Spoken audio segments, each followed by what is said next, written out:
안녕하세요. 크롬사사입니다. 현재 시각은 2022년 6월 21일 오전 6시 3분이고요. 간단히 새벽 시황 조금 말씀을 드리도록 하겠습니다. 제가 지난 한 이틀 동안 결국 이번에 지난 일요일 새벽에 찍었던 17,600달러가 갖는 의미들, 과연 전혀 의미 없는 곳에서 생뚱맞게 반등을 했는가, 아니면 그래도 어느 정도 의미가 있는 구간에서 반등을 했는가에 대한 부분을 계속해서 조금 짚어드렸죠. 그래서 다시 한번 조금 말씀을 드리자면, 그동안 강력한 지지 레벨로서 무려 10년 이상을 지탱해온 200주 SMA, 200주 이평선의 하방 돌파가 드디어 일어났다라는 거. 물론 이때 코로나 빔 때 한번 나오긴 했지만 이때는 조금 되게 특수한 케이스였고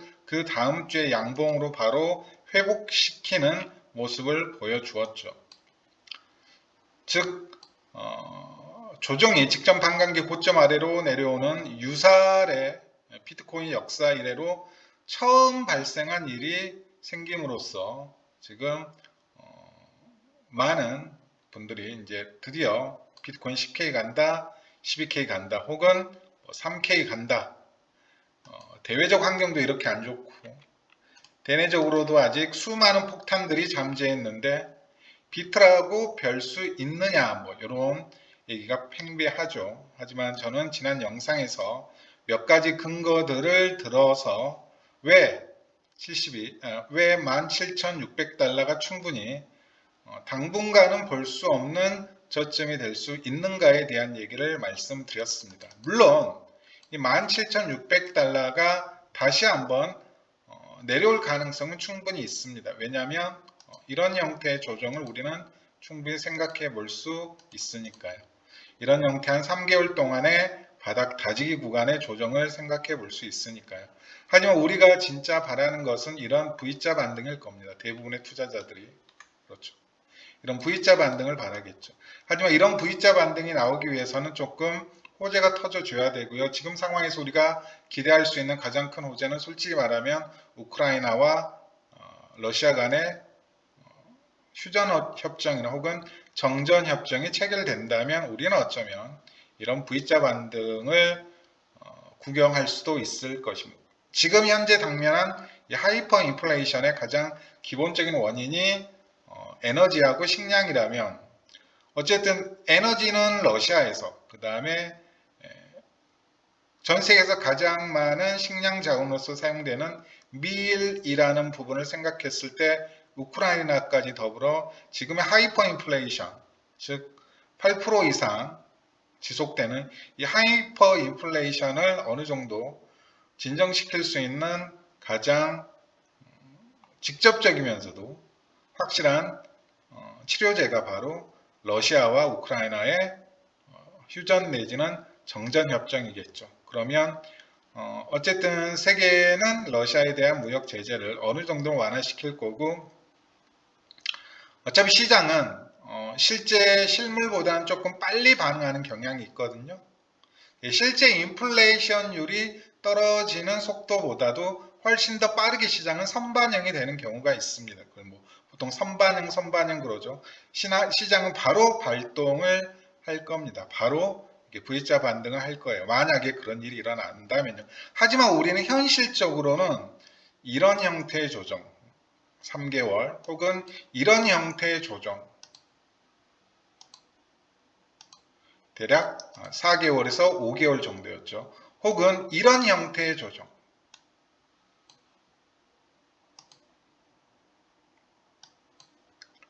대략 8개월입니다.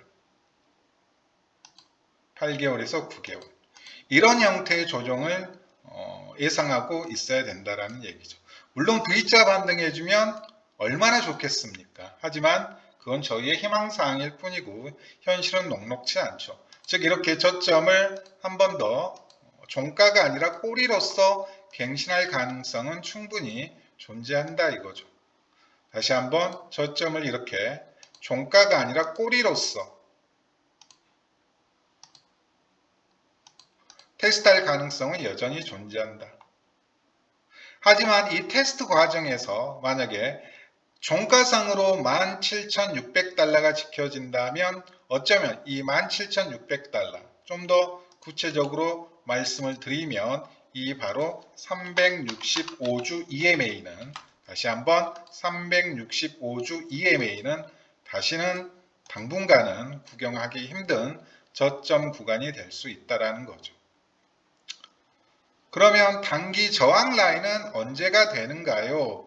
단기 저항 라인은 언제가 될까요? 라고 물으신다면 저는 아마도 제가 지난 유튜브 영상에 올려놨지만 200주 EMA 또는 200주 SMA가 좀 단기 고점이 되지 않을까. 즉 박스권 매집에 이 박스권 매집의 고점이 되지 않을까를 생각을 해봅니다. 이 박스권 매집에 여기도 보면 대략 이런 박스가 있죠.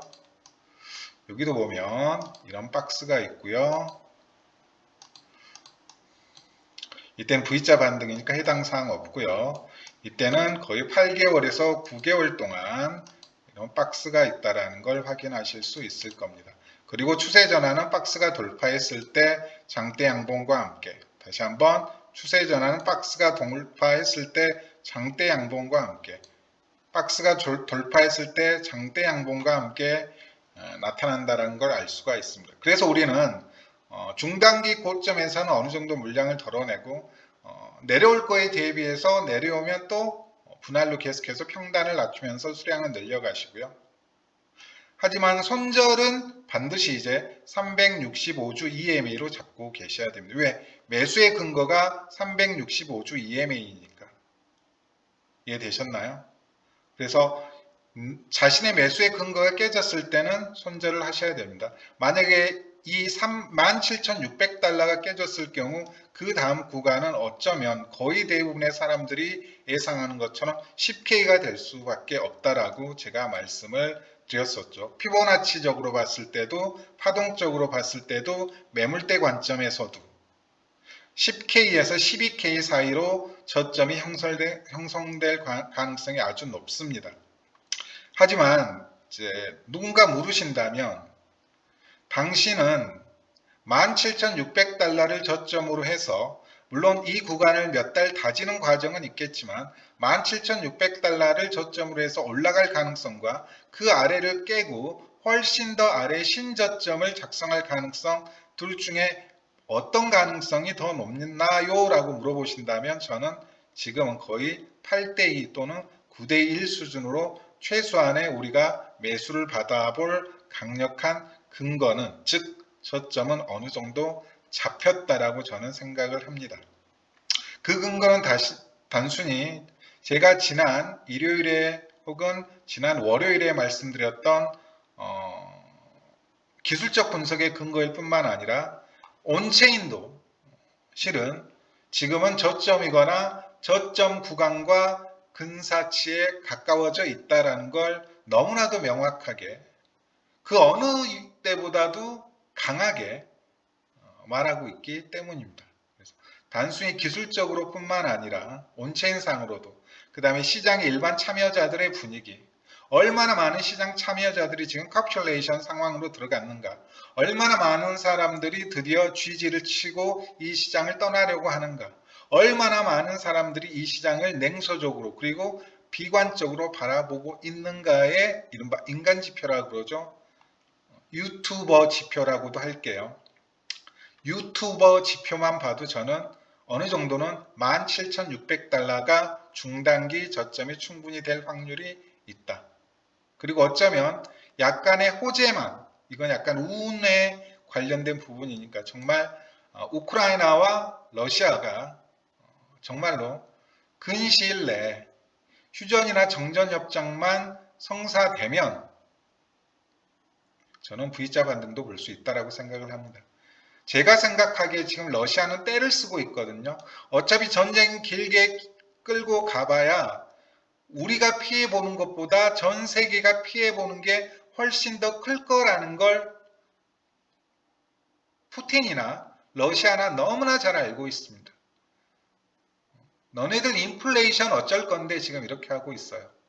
너네들 인플레이션 어쩔 건데 금리 계속 올려가지고 시중에 있는 돈 다시 회수하겠다고? 그러면 너네들 장기 경기 침체에 빠질 건데 지금 협박을 하고 있어요. 너네들 하이퍼 인플레이션에 빠질래? 장기 경기 침체에 빠질래? 지금 협박을 하고 있죠. 양수겸장 지금 쌍패를 들고 협박을 하고 있습니다. 근데 슬슬 전 세계가 러시아의 그 협박에 어느 정도 제가 보기엔 그래요. 고개를 숙이는 모습입니다. 대놓고 러시아한테 고개를 숙이진 않지만 우크라이나를 설득하고 있는 중인 것 같아요. 이쯤에서 마무리하자. 대신 우리가 너네들이 마무리해주면 안전은 보장해 줄게. 좀 이런 개념이죠. 이게 정리가 안 되면 이 하이퍼 인플레이션을 막을 적절한 수단이 없습니다. 그렇다고 해서 금리를 계속 올리고 수도꼭지를 잠가버리면 이건 경기 침체에 빠져버리니까 인플레이션은 인플레이션도 못 잡고 경제는 경제대로 못 잡고 이게 완전히 나락으로 빠지게 되는 거죠. 누구보다도 더 잘 알고 있을 겁니다. 미국이 더 잘 알 거고 유럽이 더 잘 알 겁니다. 그래서 슬슬 우크라이나를 달래는 상황이죠. 러시아도 그 상황을 너무나 잘 알고 있어요. 그래, 우리한테 경제 제재 하겠다고? 까짓 거 해봐. 길어지면 길어질수록 러시아가 유리한 싸움이에요, 이건. 이 하이퍼 인플레이션을 견딜 수가 없습니다. 어쩌면 러시아가 그것까지 계산하고 우크라이나를 친 것일 수도 있어요. 왜 타이밍을 코로나 팬데믹 이후 전 세계가 유동성으로 인해서 이제 골머리를 앓을 타이밍이 되었을 때 치고 들어갔을까? 상당히 제가 보기엔 머리를 잘 썼습니다. 이제 견딜 수가 없어요. 이 하이퍼 인플레이션을. 금리 계속 올린다라고 이게 쉽게 진정될 상황이 아닙니다. 어차피 기름과 물, 빵은 없으면 못 사는 거거든요. 이게 폭동이 일어난다고요. 폭동이. 인플레이션 잡겠다고 돈 나올 수도꼭지 싹 다 잠가버리면 뭐 남미나 뭐 일부 이렇게 체제가 혹은 치안이 불안정한 국가에서는 폭동이 일어난다고요. 중국 보세요. 중국. 지금 금리를 올리고 있지 않은 국가가 대표적으로 중국하고 일본이죠. 중국은 오히려 금리를 더 내리고 있습니다. 일본은 뭐 원래 그랬으니까 그냥 그렇다 치고 걔네들은 리세션에 가장 익숙해진 민족 중에 하나죠. 걔네들은 그냥 초장기 경기 침체를 수십 년 동안 겪다 보니까 거기에 너무나도 익숙해졌죠. 거기에서 조금 경제 상황이 좋아지면 오히려 다른 나라는 야, 이 정도면 불황이다 하는데 일본 입장에서 야, 이 정도인 게 어디냐 뭐 요런 느낌이죠. 근데 결국 견딜 수 없다고요. 이제 겉으로는 러시아를 막 욕하고 있지만 내심 우크라이나 저 새끼들 졸라 눈치 없네. 대충 땅 좀 떼주고 휴전협정 좀 하지. 내심 이 생각일 거라고요. 전 세계 정상들은 실은 그 생각을 하고 있을 거라고요. 지금 기름값 올라가가지고 식량난에 다음 선거도 다가오는데 불안해 죽겠을 거라고요. 그렇다고 해서 자국 내 통화 정책으로 이걸 잡을 수 있는 상황도 아니고요. 이미 지난 코로나 2년 동안 너무나 많은 똥을 싸질러 놨어요. 그래서 어느 정도 이 유동성 홍수는 인정한 상태에서 경제를 안정화시켜야 될 거예요. 그거 싹 흡수해버리면, 그거 싹 걷어들여버리면, 단기간에 그걸 다 걷어들여버리면, 금리를 막 단기간에 예전처럼 막무가내식으로 올려버리면, 이건 도저히 복구할 수 없는 구렁텅이로 빠지거든요. 좀 그런 부분들이 있습니다. 내심 그렇게 생각할 거예요. 우크라이나 적당히 땅 좀 떼주고, 러시아하고, 휴전협정하면 안 돼? 대신 이제 떡을 줘야죠. 달랠 구실거리를 줘야죠. 야, 이거 떼줘. 대신 우리가 뭐 군사적으로, 경제적으로 너희들 백그라운드 해줄게. 지금 유럽이 대표적으로 그러고 있거든요. 유럽이. 그러니까 겉으로는 막 러시아에 군사 제재한다, 막 이런 제재한다라고 뻥칸 겁나 날리지만 실제 할 수 있는 게 거의 없습니다. 러시아는 그걸 너무나 잘 알고 있어요. 그 타이밍도 딱 그 타이밍에 들어간 거예요. 경제적으로 너네들 우리 무시했다가는 큰 혼란에 빠질걸? 저는 이제 고양이를 키우다 보니까 정말 사료값이 거의 대부분 이제 고양이 사료들, 좀 질 좋은 고양이 사료들은 유럽산이 많거든요. 그리고 수입품들이 많아요. 근데 요즘 고양이 사료 구하기가 뭐 가격도 가격인데 그냥 2개 이상을 안 팔아요. 쉽게 말하면. 예전에 뭐 7kg, 뭐 2개, 3개, 4개, 5개 이렇게 충분히 구매할 수 있었는데 요즘엔 2개 이상 장바구니에 못 담게 이렇게 하고 있더라고요. 그리고 품절된 사료들이 정말 많습니다. 특히나 좀 귀한 사료들 있잖아요. 귀한 사료들. 처방 사료라고 하는데 유럽에서 넘어온 사료들이 대부분이거든요. 정말 비싸더라고요. 정말 저는 그냥 온몸으로 체감하고 있습니다. 진짜. 기본적 고양이 사료 막 50배가 아니고 죄송합니다. 50%는 기본으로 올랐더라고요. 기본으로. 그리고 처방 사료는 구하고 싶어도 못 구하는 실정입니다.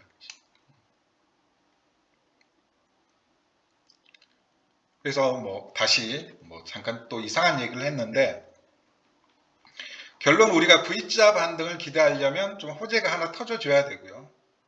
어쨌든 현실적으로 봤을 때는 당분간은 바닥 다지기 구간이 계속될 것이다. 그리고 최소한 지금까지의 저의 판단으로는 17,600달러를 크게 하회하는, 즉 주봉 종가상으로 20K를 크게 하회하는, 물론 꼬리로 달고 다닐 수는 있어요. 이때도 보면 종가상으로는 3만 달러는 어떻게 해서든지 지켜줬거든요. 종가상으로. 즉 저도 이번에도 충분히 지난 17,500달러, 17,600달러 정도는 한두 번 정도 더 터치할 수 있다라고 봐요.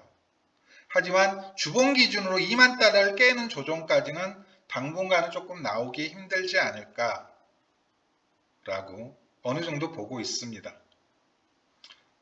거기에 대한 기술적 근거는 다 말씀을 드렸고, 뭐 온체인 가볍게 한번 오늘 오전에 조금 한번 봐볼게요. 온체인. 자, 보시게 되면 이게 뭐 블록 단위인데, 자, 뭐 뾰족뾰족 올라온 거 보이시죠? 네. 어마어마하게 팔아 제꼈습니다. 일단 저는 코인베이스 입금 물량하고 미국 쪽 기관들의 입금 물량, 즉 제미니로 들어오는 입금 물량들은 저는 크게 신경 쓰지 않고 있습니다. 그 입금 물량이 실제 매도되는 입금 물량일 수도 있지만 어쩌면 코인베이스를 거쳐서 또 다른 OTC 거래소로 빠져나가는 케이스도 많거든요. 근데 진심으로 던지려고 하는, 그동안의 지갑의 성격을 봤을 때 진심으로 던지려고 하는 물량들이 들어오는 거래소가 있습니다. 대부분 바이낸스고요. 최근 트렌드상 보면 FTX로 들어오는 입금 물량은 거의 던지기 위한 물량일 확률이 높습니다. 조사를 해봤을 거 아니에요? 제 입장에서도 어디 거래소로 대규모의 물량이 들어왔을 때 하루 이틀 내에 좀 큰 하락이 나오더라. 즉 이번에 하락을 좀 주도하고 있는, 뭐 다 던지고 있긴 한데 하락을 주도하고 있는 주체는 크게 세 곳입니다. 세 곳. 첫 번째 올드홀더들. 솔직히 이분들이 던지는 게 제일 무섭죠. 이분들은 기본적으로 비트코인을 5년에서 10년 동안 보유하고 있었던 분들이에요. 평단이 어마어마하게 낮을 거고 보유 기간이 높다라는 건 이 시장에 대한 믿음과 이 시장에 대한 신뢰와 비트코인의 우상향에 대해서 그 누구보다 강한 믿음과 신뢰와 어찌 보면 이 시장을 지키고 지금까지 이 시장을 끌고 온 주체라는 거죠. 근데 그런 사람들이 던지면, 즉 5년에서 10년 된 비트코인 지갑에서 물량이 들어오면 그게 솔직히 제일 무섭습니다. 그리고 제가 이전에도 말씀드렸지만 거기에서 물량이 빠져나오면 온체인 데이터를 우리 개인들만 보는 게 아니에요. 고래들은 더 봅니다. VC들이나 심지어 거래소들도 활용을 할 거고요. 투자 기관은 당연한 거고요. 그러면 5년에서 10년 동안 비트코인을 보유하던 지갑에서 물량이 나오면 다른 고래들도 술렁거린다는 얘기를 말씀드렸죠. 채굴자뿐만 아니라. 즉 하락을 좀 부추기는 성향이 있습니다. 그 올드홀더들의 지갑에서 물량이 빠져나온다는 것. 그래서 그건 좀 경계를 하셔야 됩니다. 와, 이 시장을 5년에서 10년 동안 지켜오고 있는 사람들조차 지금 물량을 던질 만큼 지금 위기 상황이구나. 그러면 차트가 진짜 쭈르륵 미끄러 내려져야지 정상이에요. 왜냐하면 너도 던지고 나도 던지고 와, 쟤들이 던진다고? 이건 위험하다. 같이 싸그리 던지거든요. 지난 2주간 일어났던 일입니다. 5년에서 10년 동안 비트코인을 보유하고 있던 장기 홀더들이 비트코인을 던지고 FTX에서 던지고 바이낸스에서 던지고 솔직히 코인베이스하고 제미니는 저는 크게 신경 안 쓰고 있습니다. 걔네들은 던진 만큼 빠져나가기도 하고요. 그리고 채굴자들이 조금 던지고요. 그래서 어쨌든 저점을 찍고 나서 비트코인이 강하게 한 21,000달러까지 반등을 했었죠. 그리고 주봉 종가상으로 어쨌든 20에서 21K, 제가 그토록 중요하다고 부르짖었던 20에서 21K를 어쨌든 지켜내고 마감을 했습니다. 보시면 눈에 띄게 입금 물량이 줄어든 걸 확인하실 수 있으실 겁니다. 지금 가장 최근에는 물론 채굴업자 쪽에서 물량을 집어 던지기는 했는데 그렇게 큰 양 아니고요. 만약에 지금이 정말 도망칠 때고 차트가 10K 혹은 3K 대외적 환경도 너무 안 좋고 암호화폐 대내적으로 아직 터져야 될 핵폭탄 워낙 많죠. 누군가 대부분 긁잖아요. 누군가 셀시우스 청산 금액까지 비트코인이 떨어질 것이다. 대략 12K, 13K 보고 계시더라고요. 저 셀시우스 물량 청산시킬 때까지 비트코인을 몰아붙일 것이다. 그러면 여기까지 올라오는 동안 어느 정도 물량이 더 투하가 됐을 거예요. 하지만 진정되는 분위기라는 거 확인이 되실 겁니다. 그래서 어느 정도 패닉 투매, 즉 고래들도 패닉 셀을 하거든요. 고래들, 기관들, VC들, 개인들. 근데 개인들은 별로 던질 물량이 없습니다. 제가 계속 말씀드리죠. 개인들은 이미 고점에 다 처음 물려 있는 상황이라고. 물론 영리하게 투자하신 분들, 경험이 많으신 베테랑 투자자분들은 이미 훨씬 더 이전에 빠져나와서 지금을 분할 매수의 구간으로서 살살 즐기고 있겠죠. 게시판 분위기도 보고 유튜버 분위기들 보면서 아, 인간 지표 슬슬 뜨기 시작하네. 매수 들어가야지. 게다가 온체인 지표도 빠삭하거나 저만큼 이상으로 기술적 지표 잘 보시는 분들은 유튜버들 전부 다 3K, 10K 노래 부르고 있는 거 보고 와, 인간 지표 떴네. 사자. 이렇게 하고 있으실 거예요. 실제 데이터가 그걸 증명하고 있죠. 그리고 기술적 지표로도 충분히 17,500달러는 어쩌면 충분히 꽤나 앞으로는 보기 힘들 저점, 즉 바닥 구간이다. 물론 말씀드린 대로 한두 번 더 다지는 과정은 필요합니다. 충분히 나올 수도 있고요. 그래서 어쨌든 물량은 상당히 안정적이다. 하지만 최근에 채굴자들은 여전히 조금 던지고 있고요.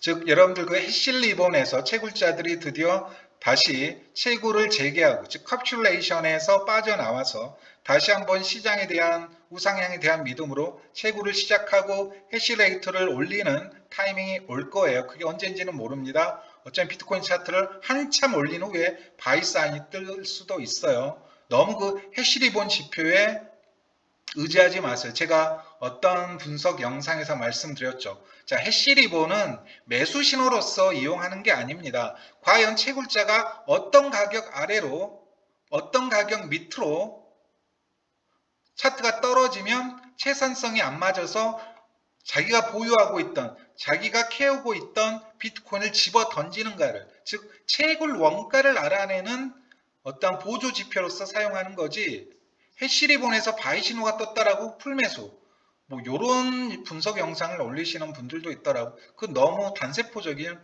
분석입니다.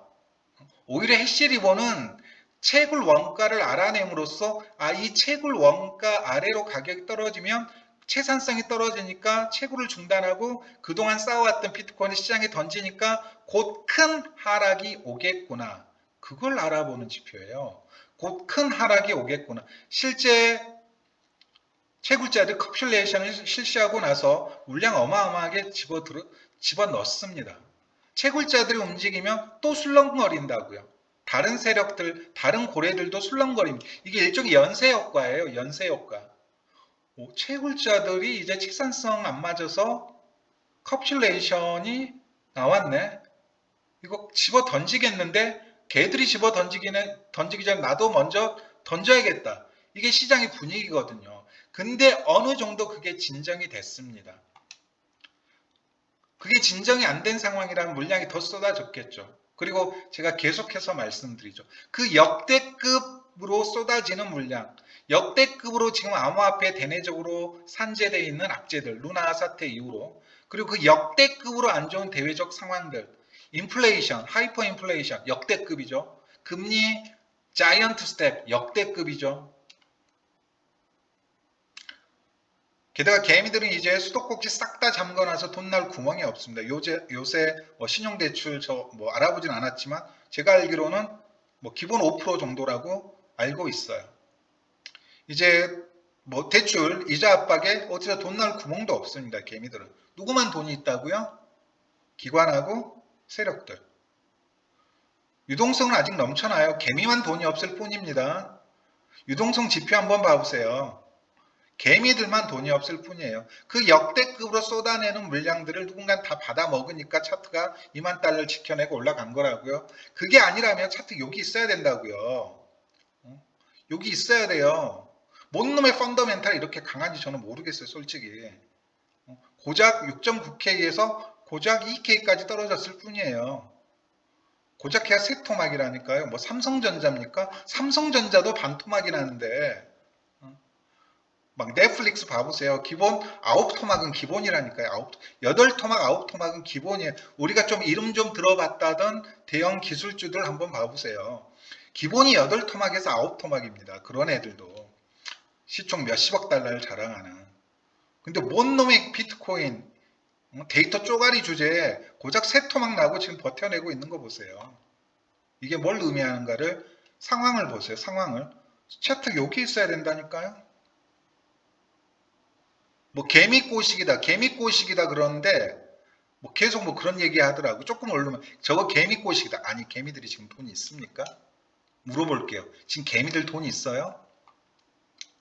레버리지 이자 땡겨가지고 지금 매수할 여력이라도 있습니까? 개미들이 닫혀 물려 있는데. 그래서 지금 어떻게 되고 있어요? 고래들이 던지고 있다고요. 제가 그 얘기를 했잖아요. 진짜 어디 모비딕급 향유고래 한 마리가, 향유고래가 큰 고래 맞죠? 긴 수염 고래 한 마리가 그 밑에 급 고래들 그냥 싹 다 학살하고 있어요. 슬레이어스. 싹 다 학살하고 있습니다. 그냥 아주. 염가에 싹 다 받아 먹었어요.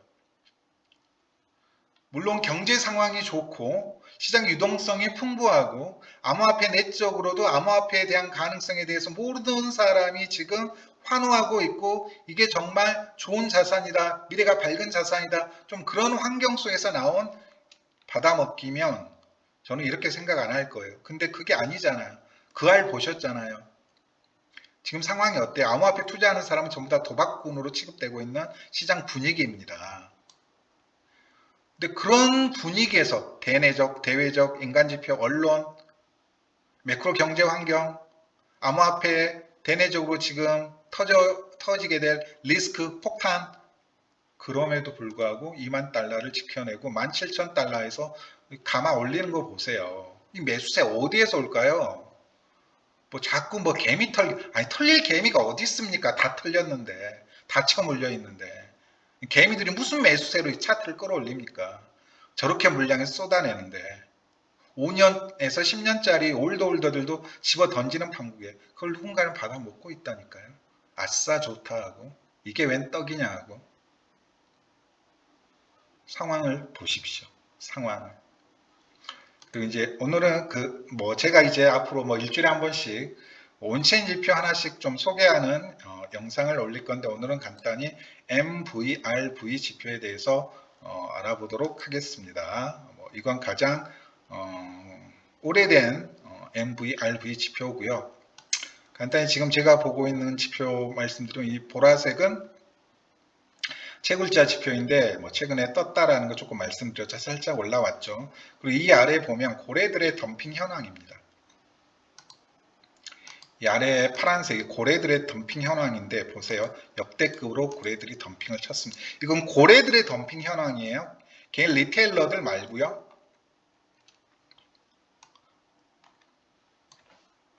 고래들도 이만큼 지금 던지고 있다고요. 코로나급으로 던지고 있다고요. 2018년 11월, 12월급으로 지금 던지고 있다고요. 심지어는 더 큰 봉우리가 하나 또 생겼죠. 지난주에 그만큼 기관들, 개미들, VC들, 돈 좀 있다는 애들, 비트코인을 5년에서 10년 동안 존버친 애들, 평단이 얼마나 낮을까요? 제가 기본적으로 말씀드렸죠. 100달러에서 1000달러 사이라고. 개수는 말할 것도 없고요. 걔네들이 던지고 있는 걸 싹 다 받아 먹었습니다. 채굴자들까지 이때 채굴자들 컵슐레이션 시전했거든요. 즉 지금 비트코인 채굴 원가는 컵슐레이션을 기반으로 봤을 때는 제가 말씀드렸다시피 29,000에서 3만 달러입니다. 그리고 정확히 컵슐레이션 시전되고 일주일 정도 후에 그 가격이 깨지자 일시에 집어 던졌습니다. 채굴자들 집어 던지니까 올드 홀더들 움직이고 올드 홀더들 움직이니까 기관 투자자들까지 움직이고 그 과정에서 암호화폐 내적으로 악재들 펴지면서 대형 VC들 싹 다 청산되고요. 청산에 매도 폭탄을 싹 다 지금 누군가는 받아먹고 있습니다. 누가 돈이 있고 누가 지금 그 정도의 구매력을 갖추고 있는가를 생각해 보시면 답은 이미 나와 있어요. 보이는 것만 보지 마시고요. 자, 오늘 MVRV 지표를 한번 봐보겠습니다. 자, 보시게 되면 녹색이 있고 빨간색이 있죠. 절대값으로 볼게요. 절대값으로 말씀을 드리면 일단 MVRV 지표가 1 이하로 내려오게 되면 어느 정도 분할 매수를 하면 무조건 익절하고 나갈 수 있는 구간입니다. 그리고 MVRV 지표가 절대값이에요. 3 이상으로 올라가게 되면 이제 시장이 과열되었으니까 비트코인이 과대평가되어졌으니까 팔고 나오면 어느 정도 고점 구간에 팔고 나올 수 있는 지표입니다. 즉, 이 MVRV를 지키면서 지난 12년 동안 투자를 했다면 무조건 수익이고 그 수익의 퍼센테이지는 단순히 몇십 프로가 아니라 적게는 몇천 프로, 많게는 몇만 프로 수익을 거둘 수 있는 지표입니다. 그게 바로 MVRV 지표예요. 그런데 이 MVRV 지표가 1 이하로 절대값으로 1 이하로 내려가는 케이스는 잘 안 옵니다. 누구나 그럼 이 지표를 활용하면 돈 벌 수 있겠네요. 네. 하지만 사람들은 참을성이 없죠. 시간을 기다릴 줄을 모르죠. 사람들은 감정의 동물이다 보니까 다른 사람과의 비교해서 자신의 선택을 결정하는 경우가 많다 이거예요. 이게 꽤나 인내심을 요구하는 지표입니다. 1년에 한 번씩 뜨는 경우도 가끔 있어요. 하지만 거의 대부분 2년, 3년의 텀을 두고 MVRV 지표가 1 이하로 내려오거든요. 이때 내려왔죠. 그리고 이때 내려왔고요. 그리고 드디어 지금 now 1 이하로 지표가 내려왔습니다. 심지어 지난 일요일 새벽 비트코인이 17,600달러를 찍었을 때는 코로나 빔, 즉 비트코인이 3.8K까지 한꺼번에 물량이 쏟아지고 가격이 쏟아져 내렸을 때의 MVRV 지표보다도 더 저점을 찍었습니다. 쉽게 말하면 지금 구간은 언제하고 똑같냐면 지난 코로나 빔이 터졌을 때 3.8K 구간 2018년 11월 12월에 비트코인 3.2K를 터치했을 때의 순간과 똑같은 순간입니다. 이때 3.2K의 비트코인 샀으면 전부 다 부자 됐어요. 지금이 그 순간이라고요. 여러분들 사셔야 돼요.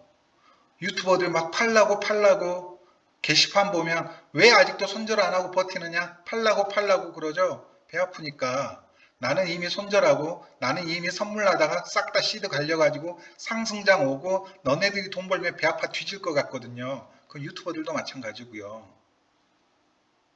전부 다 그냥 내려간다, 개미털기다, 꼬시기다, 뭐 이지랄만 하고 있죠.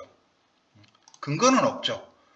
왜 그렇게 생각하세요? 그러면 지금 대외적 악재를 보세요. 금리 올라가고 페드가 앞으로 자이언트 스텝 계속 밟는다라는데 뭐 그런 얘기만 하고 있죠. 아니 개미들은 어차피 시장을 움직일 수 있는 힘이 없고요. 개미들은 어차피 돈이 없다니까요. 지금은 싹 다 갈려가지고. 근데 그 상황에서 누군가 지금 차트를 유지하고 있다고요. 사셔야 됩니다. 여유 되시면 좀이라도 물타기 하세요. 지금 아직도 시간이 흘렀고 어느 정도 반등을 했음에도 불구하고 0.91입니다. 무려 2년하고도 3개월 만에 온 기회예요. 뭐라고요? 2년하고도 3개월 만에 온 기회입니다. 기다리고 기다리시다가 빨간불 떴을 때 집어 던지시면 고점에는 못 팔더라도 최소 기본 1000%는 먹고 가실 거예요. 빨간색에만 집어 던지시더라도 그리고 이 MV, RV 지표가 정말 좋은 지표라는 게 보면 지난 이른바 선물 ETF로 전고점을 돌파시켰잖아요. 그렇죠? 69,000달러까지 올라갔죠. 그 직전 고점이 65,000달러 깨고 하지만 MV, RV 지표를 참고하고 있던 사람이라면 지난 선물 ETF 호재로 작성한 6.9K가 바로 가짜다. 사쿠라구나라는 걸 아실 수 있는 거죠. 왜?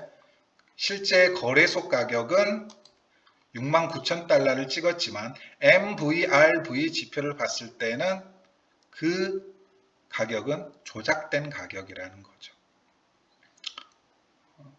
트랜잭션 내부로 평가된 가격과 비교해 봤을 때는 훨씬 더 낮은 가격이죠. 하지만 가격은 훨씬 더 위에 있었단 말이죠. 그 말은 즉슨 뭐예요? 가짜라는 거예요. 개미꼬시기였죠. 그게 바로 개미꼬시기입니다. 근데 MV, RV 지표를 잘 활용하는 사람은 그 꼬시기에 안 당했을 거라고요. 너는 활용했냐? 네, 저는 활용했습니다. 그래서 저는 그때 다 털었어요. 마침 그때 몸도 거의 죽기 직전까지 아파가지고 백신 후유증 진짜 심각하게 걸려가지고 안 팔래 안 팔 수도 없는 상황이었습니다. 그리고 보시게 되면 지금 현재 MVRV 지표는 직전 반감기 고점이라는 2018년 1월, 2017년 12월에 비해서는 아직 못 닿았어요. 제가 계속해서 아직 반감기 고점은 나오지 않았다. 아직 반감기 고점은 나오지 않았다. 노래를 부르고 있는 이유 중에 또 다른 근거 중에 하나입니다. 왜? MVRV 지표가 아직 지난 반감기 고점에 비해서는 아직 한참 낮은 단계다. 5 정도는 올라가 줘야 돼. 5. 근데 우리가 2021년 5월에 대략 5도 아니고요. 4도 못 넘기고 3.9 정도에 형성이 됐습니다. 3.9 정도에. 그래서 이 MVRV 지표만 참을성을 갖고 정말 먼 미래를 보고 투자하신다면 충분히 부자 되실 수 있습니다. MVRV 지표가 0이 될 수도 있는 거잖아요. 비트코인 그 네트워크의 내재적 가치가 아예 0이 될 수도 있는 거잖아요. 네, 그럴 수도 있어요.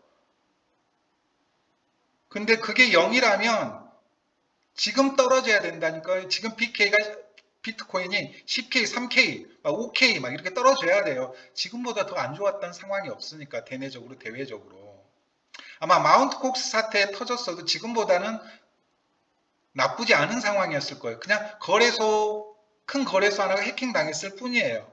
비트코인 내적인 펀더멘탈은 견고했죠. 근데 지금은 어떻습니까? 암호화폐 내적인 펀더멘탈도 무너지고 있고 루나가 촉발시켰고 대외적으로도 지금 최악이고요. 근데 그런 상황에서도 무려 2만 달러를 지켜내고 17,000에서 2만 1,000달러까지 또 이틀 만에 다시 올리고 지금 이 짓을 하고 있다니까요. 누군가가. 어차피 0에 수렴한다면 왜 뭐하러 그럴까요? 지금 상황에서 개미한테 그 물량을 집어 던질 수나 있습니까? 개미들이 구매력이 있나요? 수도꼭지 싹 다 잠겨 있는데 조금만 우리 생각을 해봅시다. 조금만. 누가 받아먹고 있을까요? 이 역대급으로 터진 개미들의 덤핑이 아니고 고래들의 덤핑. 역대급으로 터진 이 고래의 덤핑. 누가 받아먹었을까요? 이때도 고래도 던졌고 이때도 고래는 던졌습니다. 개미는 이때 다쳐 물려 있어가지고 던질 물량이 없어요, 실은. 근데 이 역대급으로 터진 고래를 학살하고 차트를 여기까지 올린 주인공은 누구며, 이 역대급으로 터진 고래들 물량을 전부 다 싹 다 받아먹고 여기까지 올린 주인공은 누구며, 지금 이 역대급으로 터진 고래 물량을 싹 다 집어삼키면서 앞으로 차트를 그려가고 앞으로 차트를 움직일 세력은 누굴까요? 생각해 보시면 됩니다. 자, 오늘 분석 영상은 여기까지이고요. 부디 현명한 투자, 의미 있는 투자를 하셨으면 좋겠습니다. 네, 감사합니다.